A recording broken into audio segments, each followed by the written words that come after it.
Do you know your big 5 personality traits? Are you clear on your beliefs, your values, and your passions? If not, keep on watching. When we don't know who we are, we feel a constant need for praise and validation from other people. And instead of taking the path of self-discovery, we found ourselves doing everything we can to please other people and do what is expected of us. But by doing so, we only find ourselves lost, frustrated, and confused because people are different. They have different priorities, different interests, and different opinions. So the way out of the vicious cycle is to get to know yourself better and be solid in your identity. Today, I'll share with you 4 basic concepts that you can explore in order to get to know yourself better and build a strong self-identity. Hello there and welcome back to my channel. If you're new here, hi, my name is Hind. I'm an IT consultant and a high-performance coach. I'm here to help you leverage technology and neuroscience to help you master your brain and build a life that brings you fulfillment.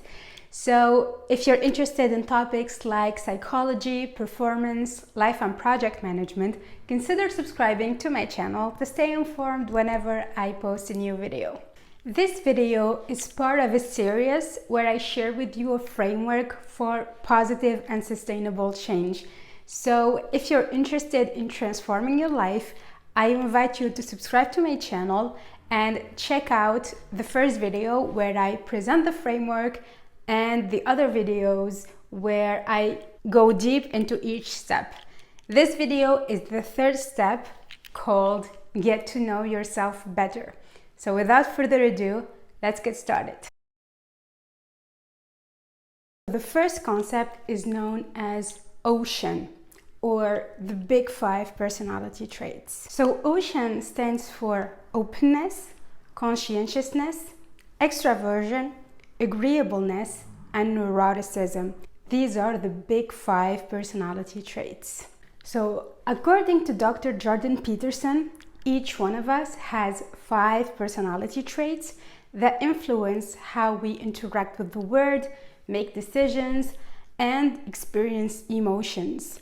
And being more aware of these personality traits will help you understand your strengths and weaknesses, identify your ideal work and social environment, and improve your communication and build stronger relationships. And unlike common belief, we can actually change certain aspects of our personality if we are willing to. This can be done by practicing self-reflection, building new habits, doing therapy, or practicing cognitive reframing, which is basically looking at situations from a different angle. It's like seeing the good and the bad. But all of this doesn't change the fact that we are born with certain personality traits. Each one of us is naturally positioned on a spectrum. So I'll go through the high end and low end of the spectrum of each personality traits, so you can better understand where you may be positioned and decide whether you want to work on changing your personality or not. So for openness, on the high end, we have the curious, imaginative, intellectual, open to new experience, and enjoys variety and stimulation. On the low end, we have the conventional, who prefers familiarity and routine, may be skeptical to new ideas, and is less interested in abstract and theoretical concepts. For conscientiousness, we have on the high end the organized, reliable, responsible, goal-oriented, plans ahead, and follows through on commitments. On the low end, we have the disorganized, spontaneous, may struggle with deadlines, and less concerned with details or planning. 3. Extraversion. For the high end, we have the outgoing, sociable, energetic, enjoys being around people, seeks stimulation and excitement in social settings. On the low end, we have the introverted, who prefers solitude or smaller groups, may find social gatherings draining and enjoys reflection and independent activities. For agreeableness, on the high end, we have the cooperative, trusting, helpful, compassionate, put others people's needs first before their own, and avoids conflict. On the low end, we have the competitive, the assertive, may prioritize their own needs, less concerned with maintaining harmony in relationships, and may be critical and blunt. 5. Neuroticism, which is also a measure of emotional stability. So on the high end, we can say that we have the emotionally stable, resilient, calm, handles stress well, less prone to negative emotions like anxiety, worry, and anger. On the low end, however, we have the emotionally reactive, prone to anxiety, worry, and negative emotions, experiences mood swings, and may struggle with stress management. According to Dr. Jordan Peterson, the Big Five personality test is the more scientifically reliable test compared to Myers-Briggs or the Enneagram. So if you are interested in taking a test, you can find the link in the description box where you can purchase one for yourself and for your loved ones. The second concept is mindset or beliefs. Beliefs and mindset are closely intertwined. You can think of your beliefs as the building blocks to your mindset. Your beliefs can be conscious or unconscious, and they are formed through life experiences, values, cultural influences, or religion. Your beliefs shape your overall way of thinking. They act as a filter through which you interpret the world around you. They influence how you perceive challenges, interpret failures and successes, and approach goal setting. For example, someone with a fixed mindset towards intelligence may have a fixed mindset towards learning. So if they believe they are not smart enough, they will believe that they are not capable of doing something, so they are not capable of learning and growing. People with a fixed mindset tend to get stuck in life because they don't dare to take on new endeavors and embrace the messy process of trial and failure that are necessary for acquiring the skills to succeed. Interestingly, all you have to do is make the decision to adopt a growth mindset to change your beliefs. Having the right mindset is the key for growth and fulfillment in life. So if you are not happy with your life today, the first thing you need to do is take a deep look at your beliefs. There are several ways to delve deeper into your belief system, and here are simple things you can start doing right away. First idea is to have conversations with people that have different opinions than your own. The idea is to not judge other people that are different and they don't think the same way. It's to try to see the world through their perspective. Maybe what they believe is solid. You never know until you actually explore evidence or the underlying reasons why you came up to this belief and why they come up to that belief. Most of the time, if people have differences in opinion, it's because maybe one of them don't know something the other does. So it's only by exchanging information and communicating clearly the logic behind the belief that will make the other person consider another point of view as valid. And sometimes people don't agree, and that's okay, because we still are different people who experience different things, who have different personalities, and that view the world differently, but at least the exchange of information is happening. Another thing you can do is challenge binary thinking. Most of the time, things are not binary. It's not 1 or 0. Most of the time, things lay on a spectrum. There's the high end, which could be your 1, the low end, which can be your 0, and everything in between.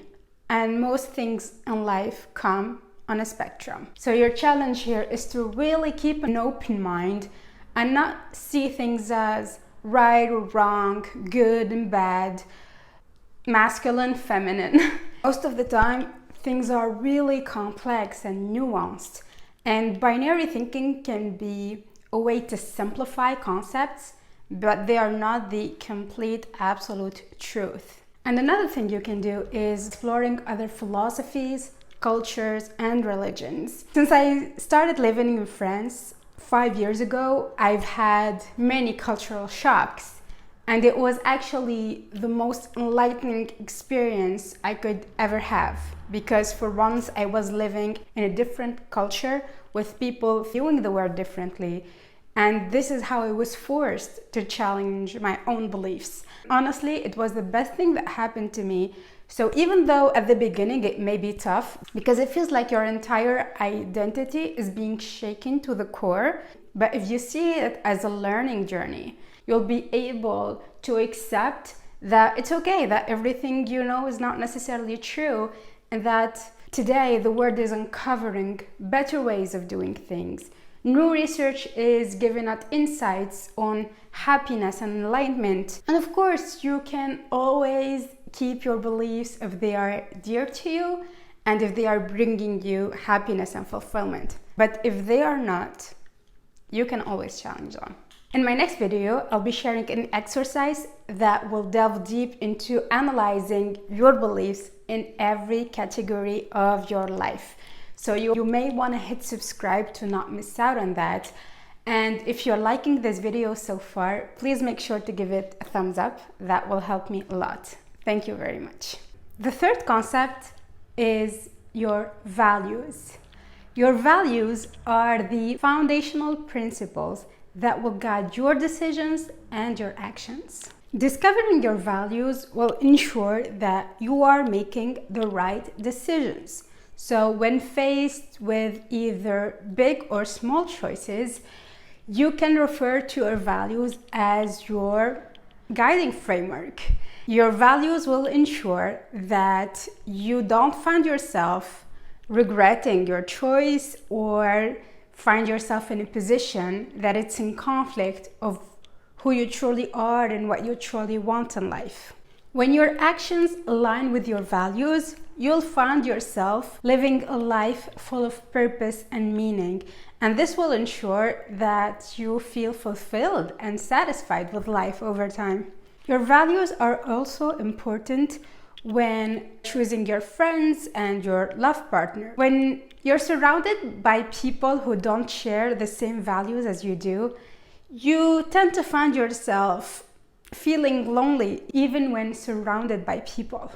But if you're clear on your values and you ensure that you're surrounded by people who share those values, you'll feel a sense of belonging, love, and community. Personally, I value honesty, authenticity, growth, learning, quality, time, nature, tolerance, and compassion. If you want to know what yours are, you can use my template in the description box where I share with you a list of different values, and you can select 10 of them and you can keep them written in that template as a reminder whenever you need to make a decision or decide on what actions to take next to achieve your goals. The fourth concept are your passions and interests. Passions are those activities that ignite a spark within us. While doing these activities, we'll find ourselves happy and fulfilled, even when facing challenges. But finding our passions is not always a straightforward process. And sometimes, due to life circumstances, we cannot follow our number one super obvious passion. And it's okay, because I believe that each one of us has different interests and passions they can pursue. And it's just a matter of identifying at least 5 of them to be able to explore and learn and maybe make them a living or even your life's pursuit. Growing up, I always loved music and dancing, but growing up in an underdeveloped country, that was not a big option. Even though I was fortunate enough to take music classes and dance classes, it was not something I could make a career or a living out of. But thankfully, it turns out those are not my only passions. I also love nature, entrepreneurship, psychology, technology, and learning. Some passions are only discovered throughout your life journey. So really, all you have to do is follow your interests. Whenever something sparks your interest, you can start by exploring it, learning about it, taking a class, volunteering while doing it, or just taking on small projects in order to practice it and get better at it. And over time, you can decide whether you want to do this as a hobby or a side project or as your main life's pursuit, career, and professional endeavor. If you want to discover what's your interests and passions, you can check out my Notion template in the description box, where I left a list of different interests and passions, and I invite you to select 5 passions and interests for you to explore and start trying out. Once you're done exploring these 4 concepts, you should be able to start getting clarity on your future. And that's what my next video is going to be about. So I invite you to hit the subscribe button to not miss out on that. And if you like today's video, please make sure to give it a thumbs up. Please let me know in the comments section if you learned anything new today and if you found this video helpful. Don't forget to share it with someone that can benefit from it. That's all for today. Thank you so much for watching and see you in my next video. Bye!